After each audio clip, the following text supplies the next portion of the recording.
Assalamualaikum warahmatullahi wabarakatuh. Eh, Perkenalkan, nama saya Dwi Syafariski, nomor induk mahasiswa 2018 105 103 11014. Pada kali ini saya akan mereview jurnal nasional yang mana sudah terdaftar sebagai Sinta 4. Yang akan saya bahas pada kali ini yaitu kinerja keuangan dalam memprediksi financial distress. Baik, langsung saja yang pertama yaitu peta konsep. Pada kali ini ada 6 konsep, yaitu latar belakang penelitian, tujuan penelitian, teori yang digunakan, metode, hasil penelitian, dan kesimpulan dan saran. Yang pertama yaitu latar belakang penelitian. Latar belakang penelitian. Indonesia merupakan salah satu negara yang mendapat dampak dari goncangan krisis ekonomi. Hal ini nampak pada delisting 20 saham perusahaan yang terdaftar di BI. Perusahaan tersebut pada umumnya mengalami kesulitan keuangan yang sering disebut dengan istilah financial distress. Ketika masalah financial distress tersebut tidak mampu diselesaikan oleh perusahaan, maka perusahaan tersebut akan mengalami kebangkrutan. Salah satu faktornya meliputi penurunan kinerja perusahaan yang ditandai dengan ketidakcukupan modal, besarnya beban utang dan bunga. Perusahaan yang terus menunjukkan kinerja yang menurun dikhawatirkan mengalami kondisi finansial distress yang berujung pada kebangkrutan perusahaan. Yang selanjutnya, menggunakan financial distress sebagai variabel dependen, karena financial distress merupakan salah satu faktor yang dapat mengetahui kondisi keuangan perusahaan. Dengan mengetahui financial distress, diharapkan perusahaan dapat melakukan tindakan-tindakan yang bertujuan untuk mengantisipasi perusahaan ke arah kebangkrutan. Mengetahui financial distress dengan menilai kinerja keuangan perusahaan dengan menganalisis laporan keuangan, maka dapat dijadikan informasi untuk menambahkan modalnya bagi investor baru dan dijadikan informasi untuk menahan atau melepas investasi bagi investor lama. Bagi perusahaan, informasi mengenai kinerja keuangan perusahaan tersebut dapat dijadikan acuan untuk menilai perusahaan dan dalam pemenuhan pengambilan keputusan, serta untuk rencana perbaikan perusahaan di masa yang akan datang. Yang kedua, poin yang kedua yaitu tujuan penelitian. Tujuan dari penelitian ini untuk mengetahui prediksi financial distress pada industri manufaktur, subsektor makanan dan minuman yang terdaftar di Bursa Efek Indonesia. Periode penelitian yang digunakan adalah tahun 2011 sampai 2015.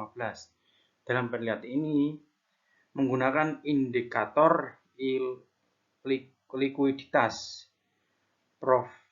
profitabilitas, inflasi, dan kurs. Populasi penelitian meliputi seluruh subsektor makanan dan minuman yang terdaftar di Bursa Efek Indonesia periode 2011 sampai 2015. Pemilihan sampel menggunakan sampel jenuh. Dan teori yang digunakan menurut Fahmi 2012, rasio keuangan adalah suatu kajian yang melihat perbandingan antara jumlah-jumlah yang terdapat pada laporan keuangan dengan mempergunakan formula-formula yang dianggap representatif untuk ditetapkan. Ada 5 jenis rasio keuangan, yang rasio likuiditas, rasio aktivitas, rasio leverage, rasio profitabilitas, dan rasio pasar.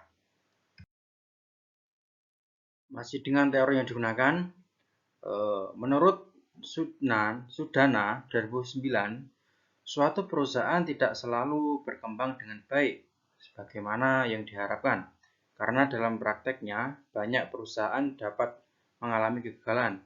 Adapun faktor yang dapat menyebabkan perusahaan mengalami kegagalan diantaranya adalah faktor ekonomi, kesalahan manajemen, bencana alam. Perusahaan yang mengalami kegagalan dalam operasinya akan berdampak pada kesulitan keuangan atau financial distress.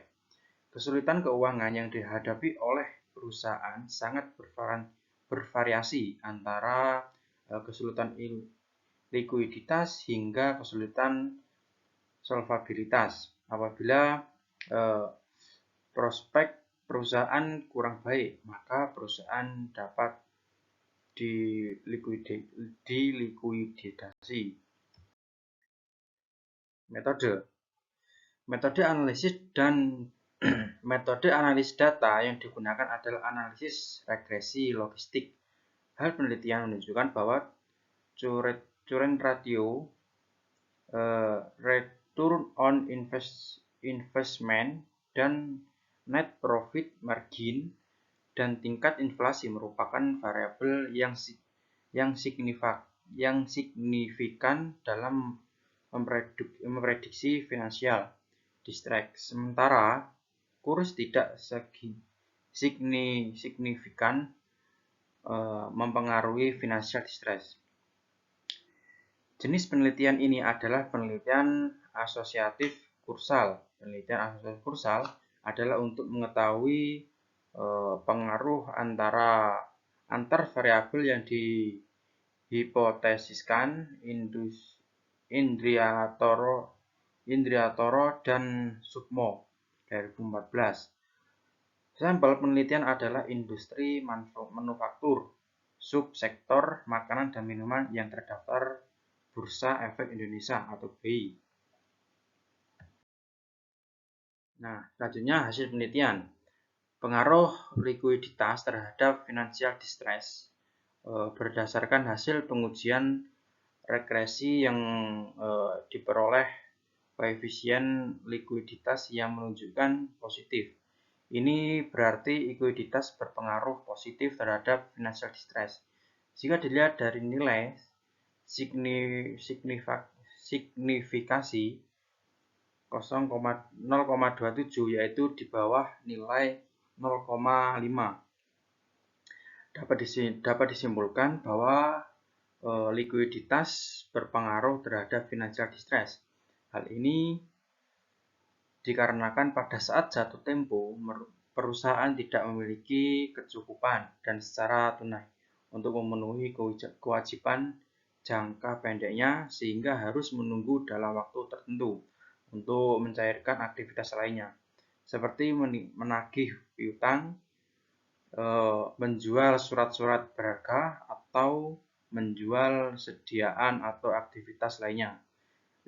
Likuiditas digunakan untuk mengungkapkan jaminan keamanan perusahaan terhadap kreditor jangka pendek.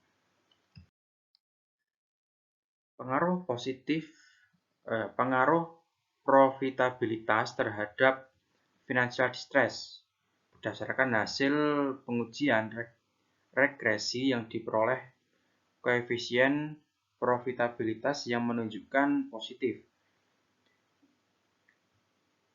Ini berarti profitabilitas berpengaruh positif terhadap financial distress jika dilihat dari nilai signifikasi sebesar 0,17 yakni di bawah 0,5. Dapat disimpulkan bahwa profitabilitas berpengaruh terhadap financial distress karena manajemen perusahaan tidak mampu mencapai target yang telah ditetapkan sehingga perusahaan memperoleh laba yang kecil, yaitu lebih besar kewajiban dibanding laba yang diperolehnya. Hal ini dapat dijadikan pelajaran bagi manajemen perusahaan untuk kedepannya. Dari hasil perhitungan yang dilakukan menunjukkan terhadap 3 variabel yang nilainya di bawah signifikasi yaitu likuiditas, profitabilitas, inflasi, dan kurs. Dan kurs memiliki nilai di atas signifikasi. Hal tersebut berarti nilai signifikasi model lebih kecil dengan nilai signifikasi alfa 5%. Sehingga hal terbukti yang berarti bahwa likuiditas, profitabilitas, dan inflasi berpengaruh signifikan terhadap financial distress. Dengan demikian, dapat dikatakan bahwa hipotesis pertama diterima yang menyatakan 3 variabel bebas tersebut berpengaruh signifikan terhadap financial distress. Hal ini menjadikan bertolak belakang dengan penelitian yang dilakukan oleh Karima 2016 dan Rusalnya 2016 yang menyatakan bahwa current ratio memiliki pengaruh negatif terhadap financial distress. Yang terakhir, kesimpulan dasaran. Kesimpulan yang pertama, variabel likuiditas yang diukur dengan current ratio atau CR berpengaruh positif terhadap financial distress. Yang kedua, variabel profitabilitas yang diukur dengan return on investment dan net profit margin berpengaruh positif terhadap financial distress. Yang ketiga, variabel inflasi berpengaruh positif terhadap financial distress. Yang keempat, variabel kurs berpengaruh negatif terhadap financial distress. Saran penelitian ini menguji kinerja keuangan dalam memprediksi financial distress. Maka disarankan bagi perusahaan sebaiknya memprediksi financial distress sebagai peringatan dini untuk menghindari kebangkrutan. Sehingga jika perusahaan mengalami financial distress, maka pihak manajemen dapat melakukan berbagai rencana untuk dijadikan strategi peningkatan kualitas perusahaan di masa yang akan datang. Nah, mungkin cukup sekian presentasi dari saya. Kurang dan lebihnya saya mohon maaf. Assalamualaikum warahmatullahi wabarakatuh.